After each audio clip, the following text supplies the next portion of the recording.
Hello, dear friends. We are sincerely happy to greet you again. Today we will talk with the esteemed Igor Mikhailovich Danilov. Greetings. Igor Mikhailovich, in our videos, we discussed such a method of solving tasks as brainstorming, and we talked about the difference between real brainstorming and just a gathering of people, those very scientists at one table. And you emphasized how important freedom actually is, because creation is impossible without absolute freedom. Another very important criterion for brainstorming is that people, such as those very true scientists who will gather together, should not be dissonant among themselves.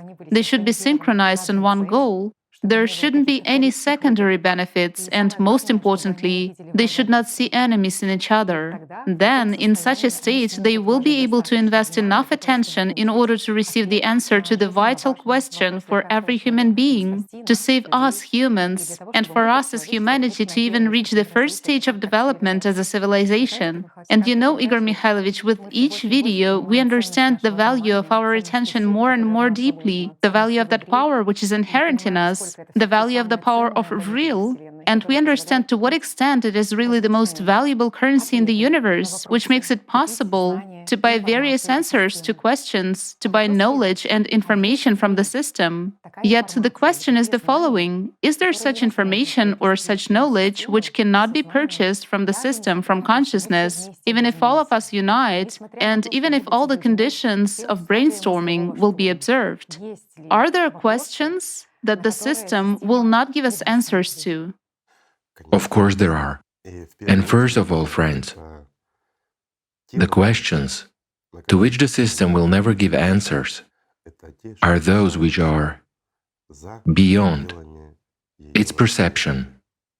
But there is also an internal question which is very important as well, which the system will not answer. Well, let's go step by step. The first thing it will not give is an explanation of what is beyond our universe. That's already what it won't give, what the world of God is, what God looks like, what a person feels when he becomes free from the devil, that is, when he becomes an angel and gains life, simply put, real life, true life. The system will not give answers to these questions. Also, it will conceal to the very end what the system itself is, whether it is possible to study it and what it looks like. What is the reason for that? Why will we not get the answer to the question what the system is and what consciousness is? What is the system and what does it look like? Well, first of all, it has no form, and it is practically impossible to study it at our level of scientific and technological progress, so to say. I'll explain why. We are inside the system itself. We are in the third dimension, while the system is higher. Let's say it begins in the fourth dimension, and the fourth through the sixth dimensions is the world of not only the system but our consciousness as well. We can study the system itself just like our consciousness, only by means of our consciousness. It is the only tool that enables us to penetrate, let's say, the fourth, the fifth, and the sixth dimensions. Yes, consciousness is limited in perception, but it can do that because it is of the same nature. Let's just say, we don't have any other tool that we could bring beyond our three-dimensionality except our consciousness. But our consciousness is always, let's say, associative. It is always inaccurate in these matters. But that's if we look at it superficially, whereas if we begin to study even consciousness itself in depth, we will face a lot of problems. Why? Let me explain. We are under the power of the system itself. Inside the system, we are under the control and power of our consciousness. And let's put it this way, along with our consciousness, as part of the system, we are inside, not outside. Therefore, we won't be able to study and receive answers about the system itself just like about our consciousness while being at this level of development. Even if we invest all of the attention of every person living in this world, and for a very long time, we will not get the answer. You've said that the system, consciousness, it has no image, but anyway, some kind of images arise in one's head, that consciousness is sort of a cloud or some web, net, Well, if we take it as... mycelium, and so Yes, forth. if we imagine the system as an energy field, then how do we imagine the field? We immediately have something like a A cloud. field structure, yes, A exactly. field structure. It is supposed to look somehow like this. Something dense. Yes, some kind of density. Some lines, some electric discharges, or something else. Yes, exactly. And nowadays, there is also such an imposed theory that our consciousness is the work of neurons, that our consciousness is hidden in neurons of the brain. Only there, but they haven't found it there and will never find it, friends. The connection is certainly traced. Let's put it simply, there are certain regions of the brain. Well, if people are interested, maybe we'll elaborate on that someday. But now, let's put it simply and figuratively, there are certain regions of the brain that are, respectively, connected to a certain part of our consciousness and perform certain functions. Also, through our brain neurons, the information which comes from our consciousness gets not only to us as personality, but also to our body, causing in response a chemical, physical, physiological reactions and the like, meaning those very reflexes and everything else work. You see how simple everything really is? But neurons are merely a part of the chemical composition of our brain. Yes, they send out a certain signal of an electrical nature, by the way. This already indicates its secondary decomposition. When the electrical signal that goes from one neuron to another is already transformed, plus the function of our brain is also like a function of a movie projector, I would say. Certain images are generated and they are shown to us at the level of the brain. And there's a question here, who sees them?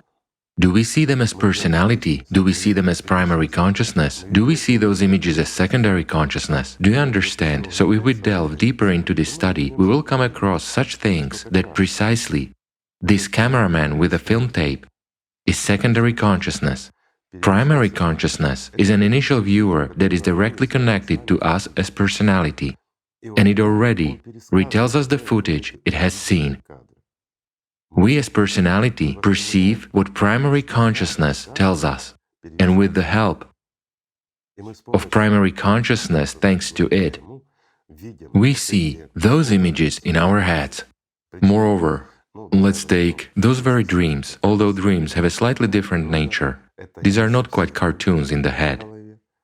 Yes, on the one hand, they are cartoons.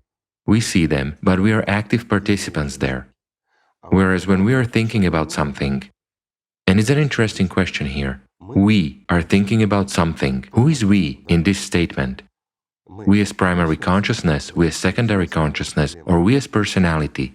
Just look how it all unfolds, right?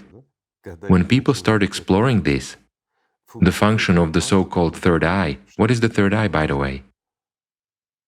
Well, you close your eyes, Something related, yes. imagine your chamomile, and you see it in your head, right? What do you see it with? By what means?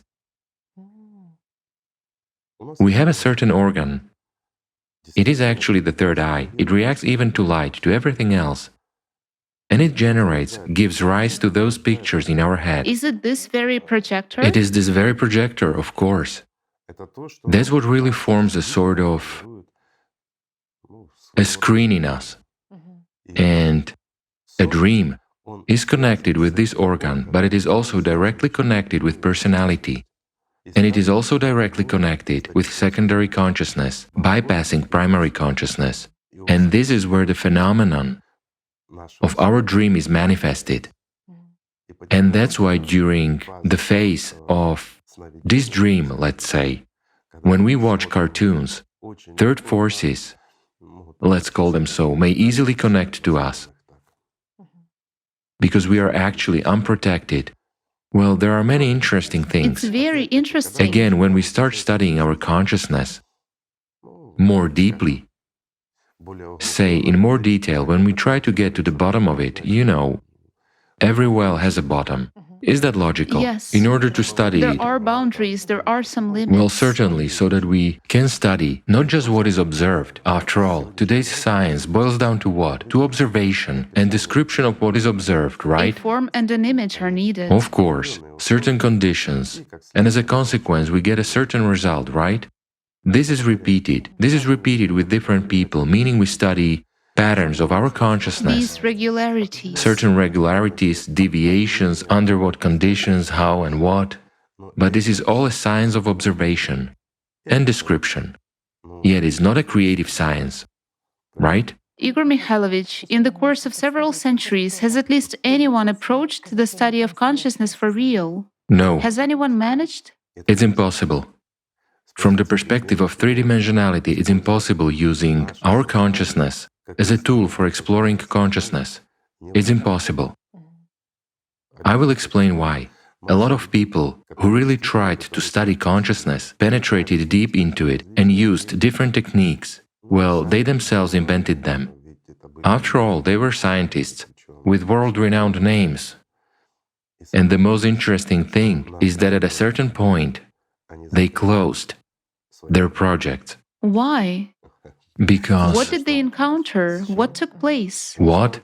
They encountered the fact that they started to lose themselves. Because even our primary consciousness is multi-layered. Consciousness is the most complex labyrinth, and sometimes without an exit. And once a person enters there, he can really get lost. A lot of people who tried to explore their consciousness while relying on the crutches of science, so to say, stayed there and never came back. I mean, they went crazy, in the literal sense of the word, friends. There are plenty of such examples in history. In the history of medicine, in the history of science, there are a lot of them. And an even greater number of those true, serious scientists who were atheists, people from science, let's say, even hereditary scientists, they became religious fanatics. They definitely became believers, but they also became fanatics. It wasn't a slip of a tongue. That's how it was. Why? Because they came to the understanding that the devil exists and that our consciousness is not us. And at this point, the most frightening moment in exploring oneself and one's consciousness began. Because they got into such states and such situations, well, some of the described effects, the weakest ones that occur at the first stage, and that a person can overcome by pulling his will together, are claustrophobic attacks at the moment of exploring his own consciousness literally while observing it. In other words, people experienced physical, I emphasize, physical pressure and uncontrollable fear. Why? Why? After all, they were safe.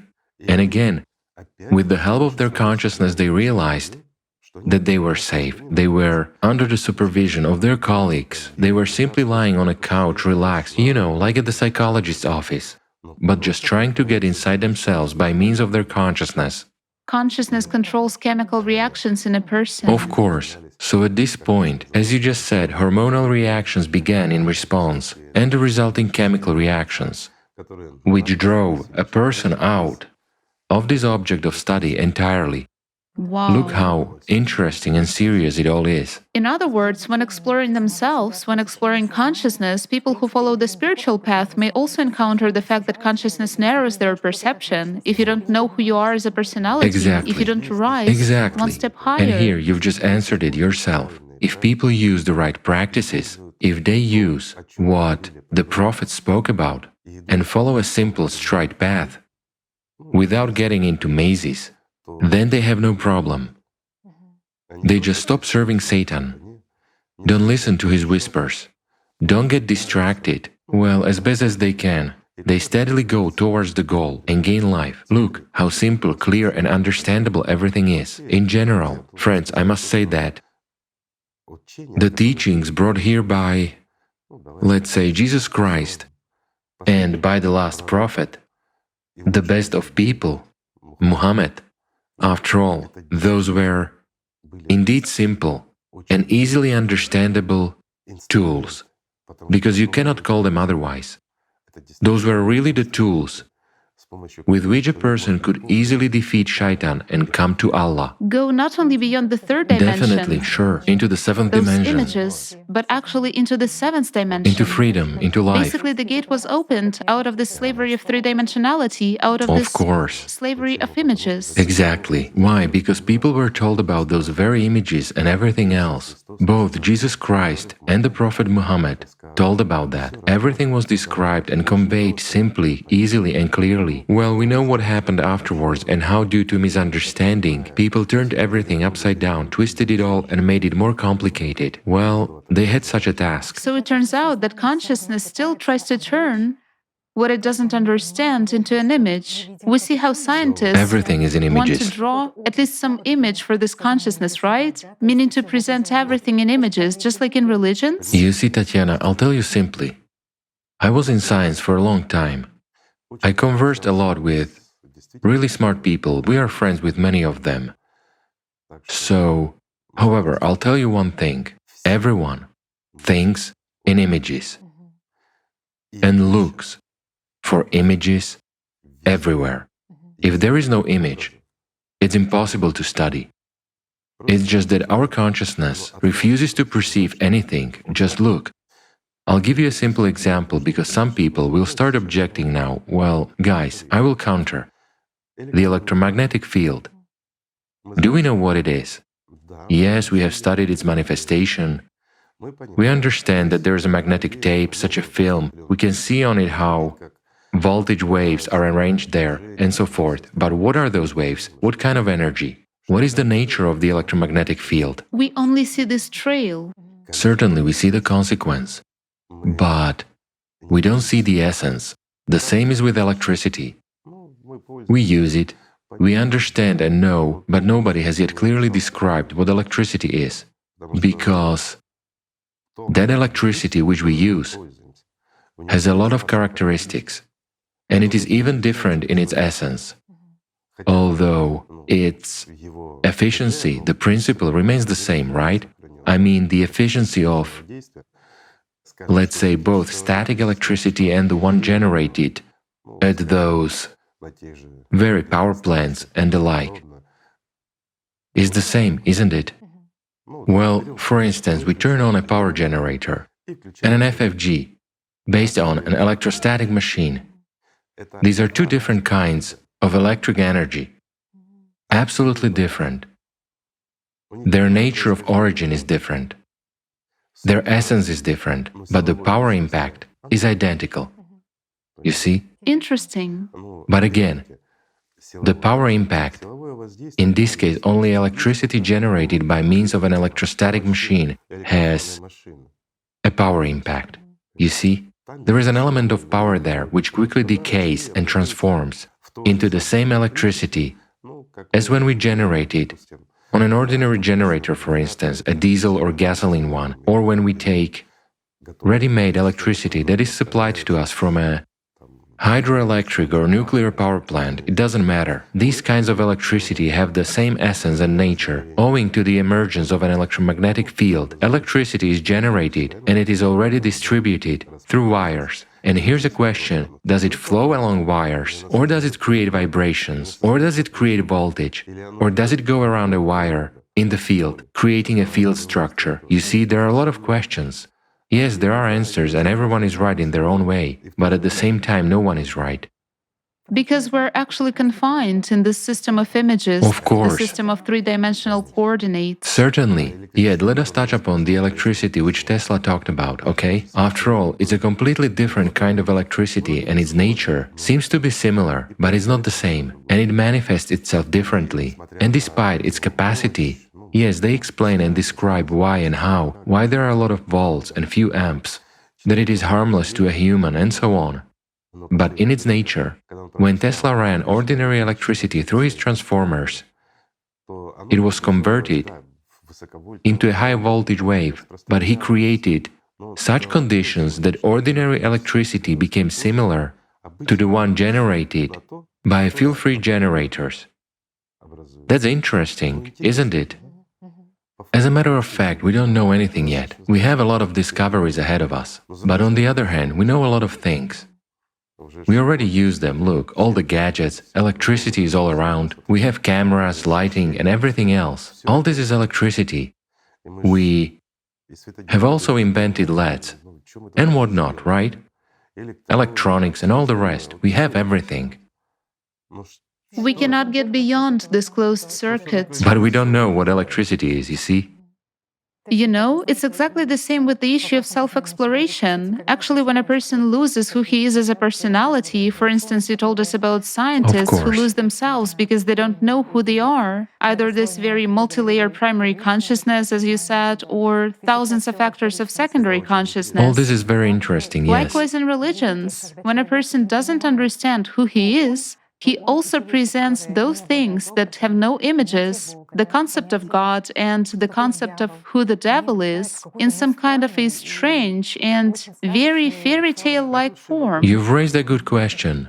Friends of mine, please answer me. Who is the Antichrist? The Antichrist is who? Against Christ. Yes, the one opposing The one Christ. who is against Christ, opposing Christ. The Antichrist. The Antichrist, Right. yes. Everyone is waiting for him to come. Or At the end of times, right. at the end of times, That, yes. for example, like in Islam, Jesus will defeat the Yes. Antichrist in the time of Mahdi. But again, in that very Islam, it is also said that the Antichrist came during the times of the Prophet. He came in the Prophet's time. Yes, that he was born in the Prophet's time. Well, I have a question. When did the Antichrist appear? At the time when Christ came? There is logic, right?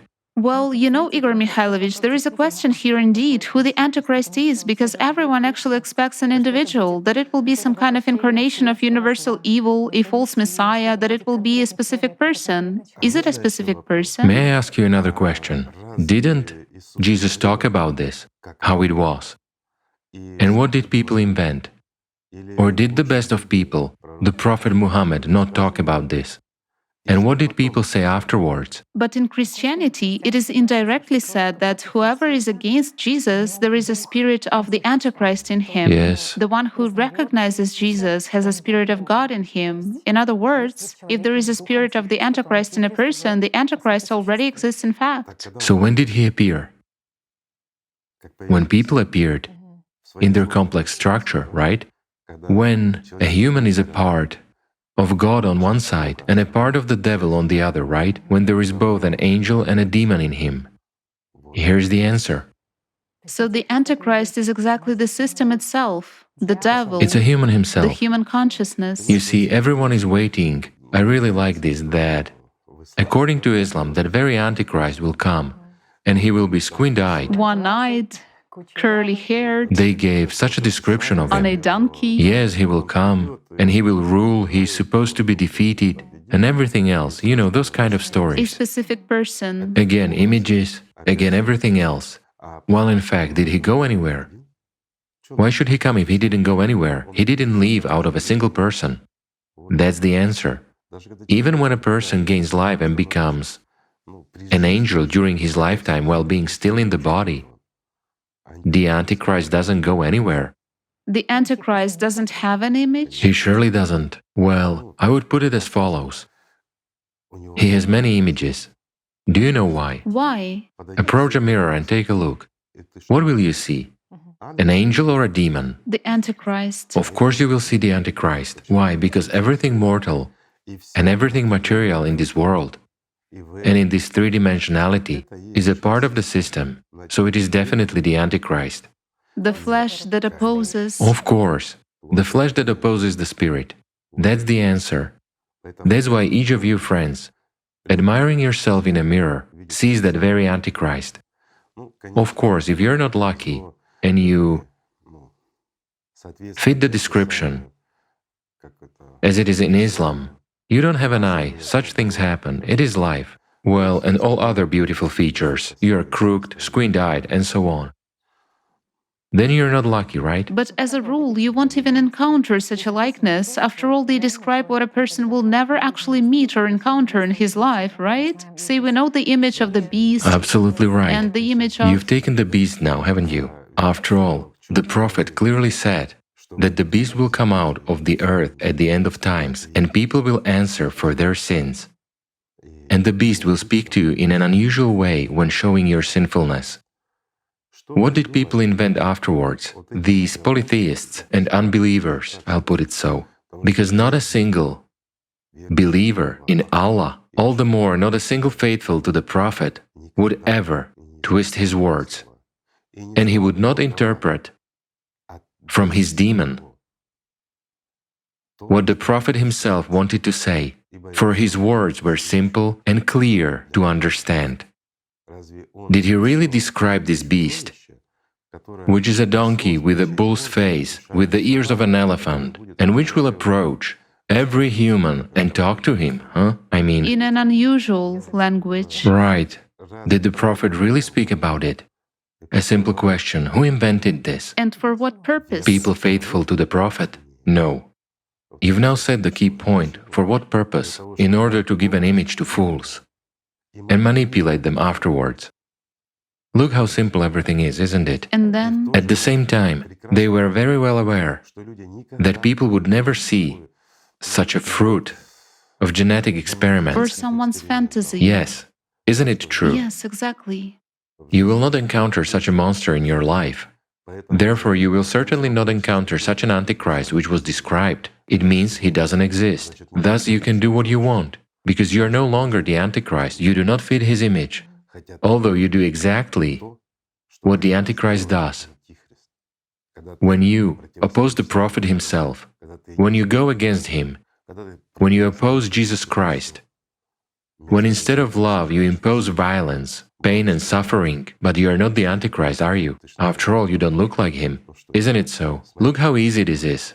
The end of times is coming.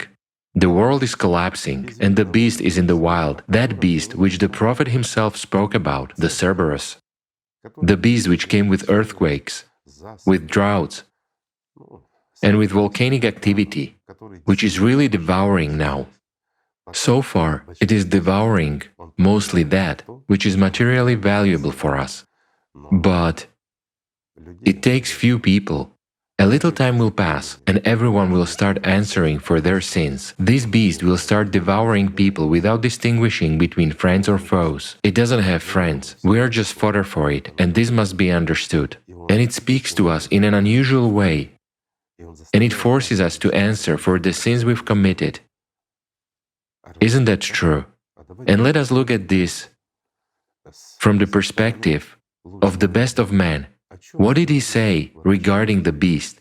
The beast will not appear from heaven, it will come out from the bowels, that is, it will appear from under the earth. Isn't that how it is happening? We have scientifically proven that now, even at the conference. Yes, exactly. It will come out from the bowels. Yes.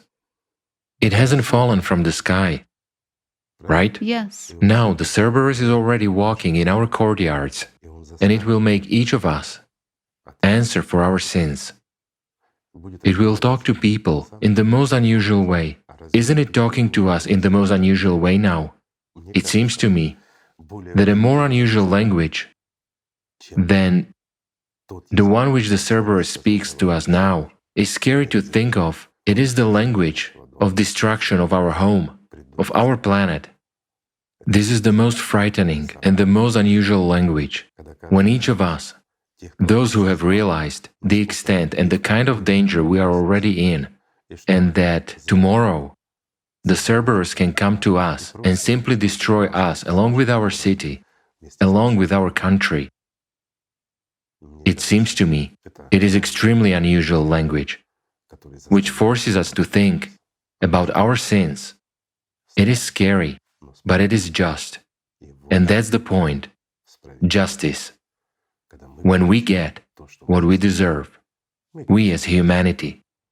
When you're waiting for precisely this image which was described, you're missing what is happening right now. And that's the essence. You do not see the truth because you're waiting for this very long-eared donkey to come to you and start talking to you. That's when there will be the end of times. But when the invisible Cerberus walks around and makes each of us answer for our actions, all those who lived before us, all those who didn't obey the Prophet.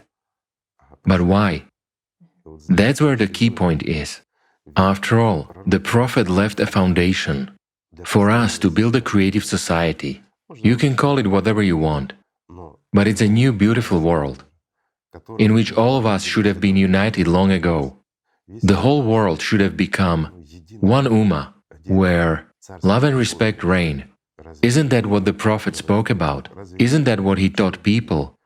To respect, to love, to be brothers, to help each other. And that the most important value is human life, right? In other words, this is the creative society. If we as people would have listened to the Prophet back then and followed him, followed his disciples, followed Ali, instead of following polytheists, those fantasists who create images for people, let's put it so. Do you understand? Long-eared donkeys and the like. Crooked and squint-eyed Antichrist, so that they themselves would not match them. If we as humanity would have followed Ali back then, there would have been a different world, and now the Cerberus would not have come. That's the point, friends. And this is true. We would have already developed scientifically and technologically a long time ago. Long ago we would have become a united civilization. Long ago we would have been, at least, at the first level, or who knows, maybe even already at the second level of our development. We would no longer care about this cyclicity, and no Cerberuses, no one except Chihuahuas would walk around here, so to say, along with other breeds, but not fairy dogs, devouring our home. That's the point, and that's what the Prophet was talking about. Another question: how could he know? If he's an ordinary man, right, as some people say. He's an ordinary man, he used the Torah, he used the Bible and so on. Based on that, he created the teaching and then told it. But if he is such an ordinary man, how did he know what would happen? My friends, except from Allah, he couldn't know anything.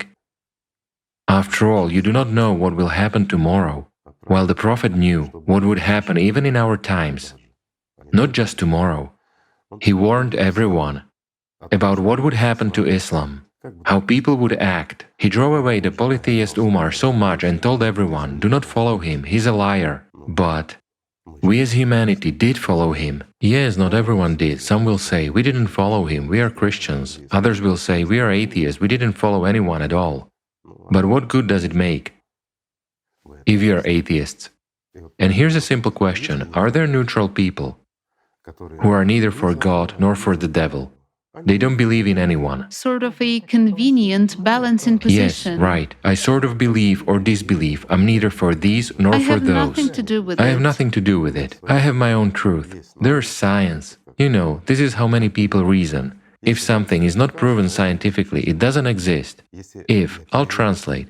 If I cannot feel it with my hands and cannot see it, hence it doesn't exist. An image. Yes. As long as there's no image.